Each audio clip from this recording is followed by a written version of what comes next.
teman-teman, selamat malam semuanya. Oke, kenalin gue Maisa. Dan gue Aldi. Iya, betul. Betul banget. Kita tuh ada acara apa sih di hari ini? Hari ini sih kita ada acara nih, namanya Pelita Learning Circle. Betul. Jadi ini merupakan acara yang akan rutin kita jalanin untuk teman-teman pradita sekalian. Tujuannya buat apa? Untuk sharing knowledge, biar kita lebih bisa tahu dunia seputar kampus itu seperti apa sih, karena gitu ya. audiens kita juga mahasiswa ya, karena tampak kayak ada keluh kesah. Dan dari Iya. mana tahu baca mukanya di sini kali ya, kelihatan kali ya kayak Mas ya. Betul. Betul. Oke, untuk tema acara kali ini, untuk Pradita Learning Circle ini kita agak lebih fresh. Oh ya? Karena kita sudah ada konsep baru. Wah, apa tuh Yaitu konsepnya? tadi aku bilang konsepnya adalah kita ingin lebih dekat dengan teman-teman kampus kalian, mahasiswa-mahasiswa Pradita, dengan mengundang bintang tamu yang luar biasa. Wah, luar biasa. Betul. Berarti hari ini kita datang bintang tamu yang sangat luar biasa. Betul, ya. sesuai dengan tema kita kali ini. Untuk tema perdana kita berhubungan dengan bagaimana background pendidikan itu tidak, ketika background pendidikan itu tidak sesuai dengan future karirnya teman-teman nanti. Betul. Gitu. Dan itu tuh benar nggak sih gitu, atau mungkin sering terjadi di kalangan teman-teman nanti, mungkin kalau sekarang belum terlalu kelihatan karena masih kuliah. Benar. Gitu. Nah, hal ini juga sering banyak terjadi sesuai dengan bintang tamu kita malam ini di Wah, luar biasa luar biasa banget. banget ya. Kalau kita tahu biografinya, beliau merupakan dari biografinya aja tuh beda banget, kontras sekali dengan karir yang saat ini beliau sedang menjalani. Jurusannya juga, dulunya apa, betul. tapi karirnya sekarang beda banget ya sama Betul. jurusannya. Mungkin di sini teman-teman ada yang udah tahu atau ada yang masih samar-samar, langsung aja ya, Di. Langsung aja kita sambut ya. Betul. Kita panggil aja Udah ke nggak atas ya. sabar. Kira-kira paling mereka udah tahu sih sebenarnya. Iya. Dia YouTuber juga sih Betul. ya, terkenal juga. Langsung aja kita ya, sambut Kak Kak Yosua Gunawan. Tepuk tangan untuk Kak Yosua. Halo. Silakan. Iya. Loh, ternyata kakak di sini. Iya, kuliah di sini. Oh, serius loh. Wah, luar biasa. Wah, saya pikir aja mahasiswa karena masih cocok ya. Mukanya, Thank you. palasnya, Itu cocok luar banget. biasa. buat terima hari ini. Wah, gila. Waduh, luar biasa ya. Tapi memang mukanya masih cocok ya ngobrol sama Oh, mereka. masih Cocok cocok. banget. Saya kira tadi mahasiswa bener di sini. Ini kayaknya mereka kayak 19 tahun gitu ya. Waduh. Bener, umur kamu berapa? Aku Iya. 22. 22. Wah, 22 tahun ya? Tahu aja yang bening-bening ya, Kak. Oh, 19 tahun benar. Luar biasa. Gue cari 19 tahun ya udah benar ya. Kalau Kita hampir beda sewindu lah sama gue. Waduh, sewindu loh. Rindu loh. Ayo hitung. Diam Iya, semuanya. Oke, tahan saja ya Kak ya. Gimana nih? Gimana Mas nih? Oke, jadi kita hari ini mau ngegibah ya. Boleh. Betul. Ngegibah tapi yang berfaedah. Benar ya. Betul. Kalau untuk anak sekarang namanya ngegibah ya, benar. Iya. Ngegibah. Tapi gibah kita kali ini lebih ke sharing ya, Kak. Betul. Sharing. Karena kan tahu backgroundnya kan gimana. Ya, terus sekarang karirnya gimana udah tahu Betul. banget sih kita ya. Oke. Boleh nih mungkin Kak Yosua sedikit introduction dulu buat teman-teman, perkenalkan diri. Gitu. Oke. Ya. Ya, halo semuanya, nama gue Yosua Gunawan. Gue umurnya sekarang 26 tahun. Gue bekerja sebagai profesional, berarti kayak gue baru lulus 4 tahun lalu ya. Berapa? 5 tahun lalu, 2014. Di salah satu universitas juga dekat dari sini. Oke. Neighbornya di sini lah universitas gue. Dan gue waktu itu pas kuliah, ini temanya karir dan kuliah dan karir ya. Iya, major dan betul karir banget. ya. Bener banget tadi lu bilang kuliah gue dulu beda banget, yaitu gue di jurusan civil engineering, teknik sipil, tapi sekarang gue kerjanya di media dan entertainment. Jauh sekali ya Mas ya. Jauh sekali. Benar Betul, ya. betul. Jauh banget, jauh banget. Jauh sekali. Untuk latar belakang pendidikan tadi kakak udah cerita nih, kalau Mhm. kakak di jurusan teknik sipil, Hmm. which is itu sangat kontra dengan karir kakak saat ini. Yep. Gitu. Nah, kalau boleh tahu nih Kak, kesibukan kakak saat ini tuh spesifiknya tuh tentang apa sih Kak? Spesifiknya ya. Betul. Jadi kalau misalnya boleh gue lempar, mungkin gue kayak jelasin kayak gue sambil cerita aja lah Iya, di luar boleh. gitu ya. Perjalanan hidup mungkin. Perjalanan hidup gitu ya. Dari masuk kuliah nih kan sipil nih. Ah. Sampai sekarang kan jadi entertain ya kan. Oke. Dulu nih pas gue zaman SMA, kita semua pasti pernah tahu yang namanya tes minat bakat gitu. Ya, Pasti jujur, pernah. jujur Pasti. kalian pasti pernah ikut ya. Dan kalian sekarang kuliahnya sesuai tes minat bakat kalian nggak? Sedikit. Jujur. Sedikit, ada yang Jujur enggak saja, ya. jujur. Kampung ya. Karena dulu gua enggak. Jadi gua SMA gua di salah satu SMA yang cukup kompetitif, SMA yang terkenal. Kompetitif banget dengan nilai-nilai dan nilai akademis mahasiswanya gitu. Dan rata-rata dulu yang masuk dari yang lulus dari jurusan gua akan masuk kalau nggak ke teknik, ke dokteran. Ya kayak karena mungkin generasi orang tua gue juga generasi yang lama banget ya, kayak kalau bisa jadi dokter lu pasti sukses gitu, Iya. kalau jadi insinyur lu pasti jadi sukses. Orang dulu ya. Orang dulu gitu. Jadi ketika gue pengen masuk kuliah, gue keluar tes minat bakat. Hasil tes minat bakat gue itu adalah di dunia seni, di art, di music, sama di public relation waktu itu munculnya. Dan gue ya udahlah, gue mau, karena gue waktu itu mungkin kayak cukup sombong, enggak naif lah, gue udah naif, kayak kalau misalnya gue coba dimanapun pasti gue bisa lah ibaratnya gitu. Akhirnya ya udah gue ikutin teman-teman gue, karena mayoritas kayak teman-teman gue masuknya ke jurusan teknik, gue dive lah ke dunia teknik. Semester pertama berjalan dengan baik, gue tetap kayak belajar dengan sungguh-sungguh dan segala macam. Tapi kenyataannya dunia kuliah sama dunia SMA tuh beda banget. Dimana kalau dunia kuliah kita harus bisa manage semuanya sendiri. Sedangkan kalau dunia pas kita SMA kita disodorin, kamu disodorin sama guru kita, ya udah kita tinggal terima dan kita olah sendiri gitu ya. Tapi pas dunia kuliah enggak, semuanya beda banget. Dan ketika itu kita baru namanya kayak menyadari apa yang benar-benar kita suka dan yang kita nggak suka gitu. Nah di situ di semester 1 gue masih oke lah, aman lah, gue masih segala macam ini. Tapi kok rasanya ada yang aneh gitu ya. Mungkin gue bersyukur karena kalian ada yang tahu namanya quarter life crisis ya. Ya itu mungkin gue bersyukurnya gue cepat menyadari quarter life crisis gue sebelum hidup gue berantakan gitu ya. Jadi di semester 2 gue langsung wah kayaknya gue nggak bisa nih di sini. Meskipun gue menjalani semua dengan baik, gue nggak pernah sekalipun kayak kepikiran mau exit dari kuliah gue nggak pernah, karena gue nggak mau nyakitin orang tua gue gitu. Bayar kuliah mahal lah segala macam, dan mereka punya ekspektasi juga kita sebagai anak harus bisa menghormati mereka gitu ya. Betul banget. Dan gue selama gue masih dalam capability gue buat menjalani semuanya, ya udah gue jalanin aja. Tapi sejak gue sadar itu bukanlah suatu area yang gue suka, gue mulai mencari jati diri gue yang lain gitu. Akhirnya gue ikut casting segala macam. Iya. Ya enggak sih, gue waktu itu pernah kayak beberapa iklan gue yang masuk gitu. Tapi luar biasa. Tapi nggak menjual gitu. Kalau misalnya gue menjual gitu, mungkin gue udah ya target ke orang kayak Raffi Ahmad gitu. Tapi ternyata enggak, hidup dia enggak. Kita punya goals. Struggle gitu ya. Nggak instan ya. Nggak instan banget. Ya gue melalui casting segala macam, ternyata aduh nggak work out nih. Ya udah, it's okay, gue tetap jalanin kayak freelance gue di dunia entertainment sebagai MC dan segala macamnya, gue jalanin terus sampai akhir kuliah gitu. Nah, di akhir kuliah nih biasa pertemuan paling berat antara apakah gue harus memilih karir gue ataukah gue harus memilih passion gue. Tapi yang gue temukan adalah passion kita itu sebenarnya passion kita bukanlah tujuan akhirnya itu karir kita. Dan tapi sebaiknya karir kita itu harus ada passion kita. Gini, ibaratnya contohnya gini. Kalau misal Barack Obama ditanya, kamu waktu dulu passionnya apa? Mana mungkin dia jawabnya passion dia sebagai presiden. Betul.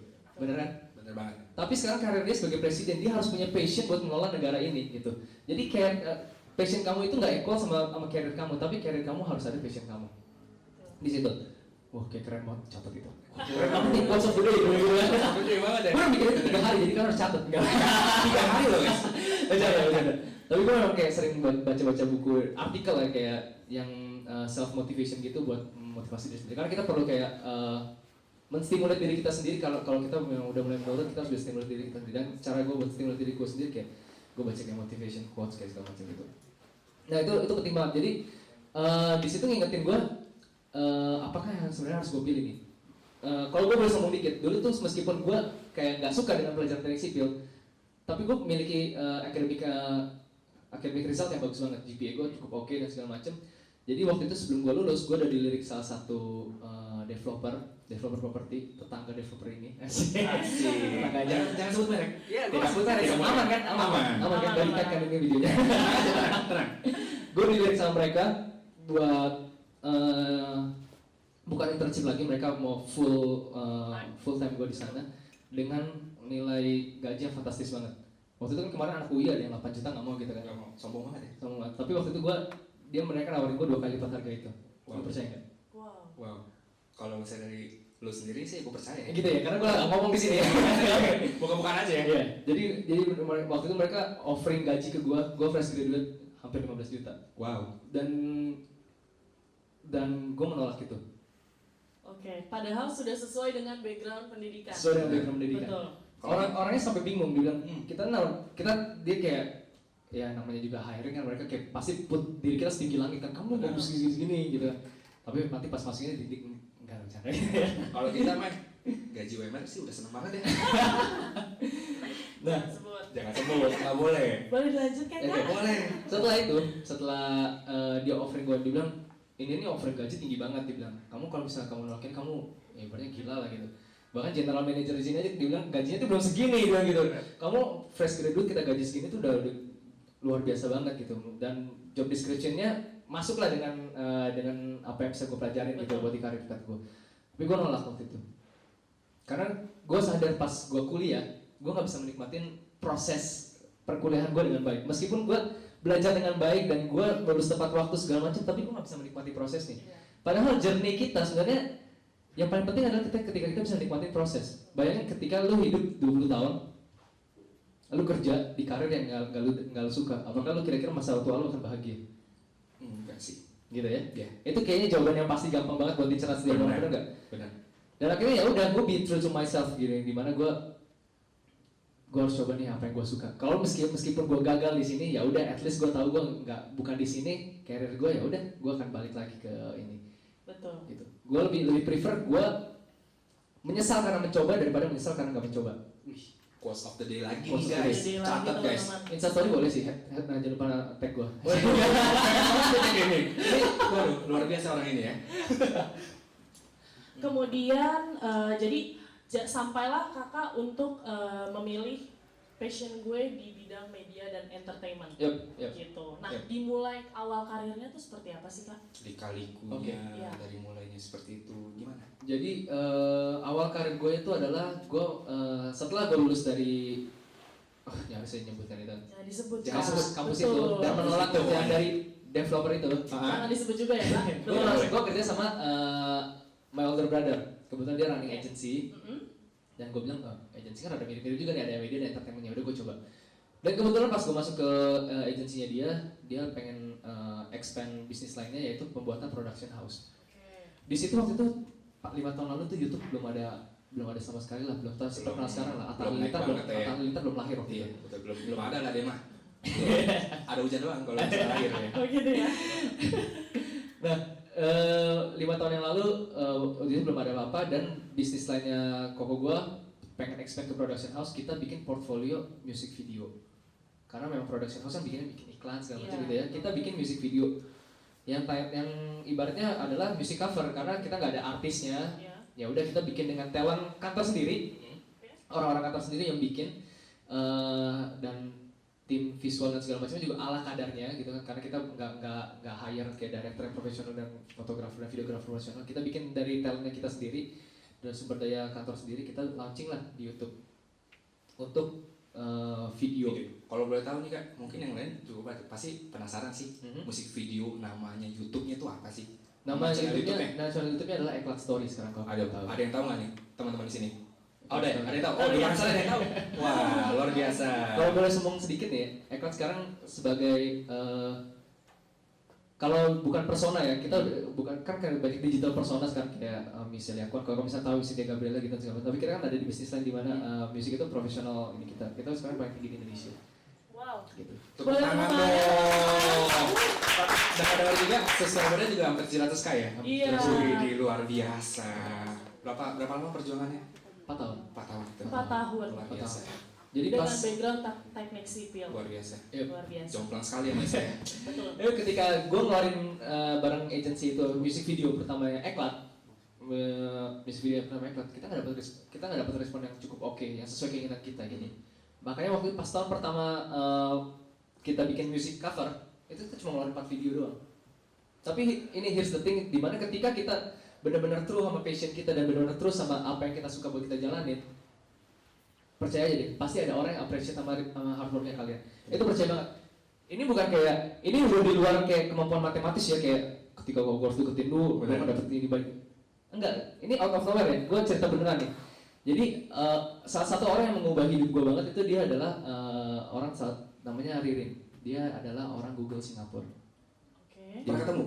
Pernah. Wih, luar biasa. Bahkan kemarin baru ulang tahun gue kesana. Wih, Gue benar-benar mention dia kayak because of you, intinya you've changed my life lah, gue bilang gitu. Luar biasa. biasa. gitu.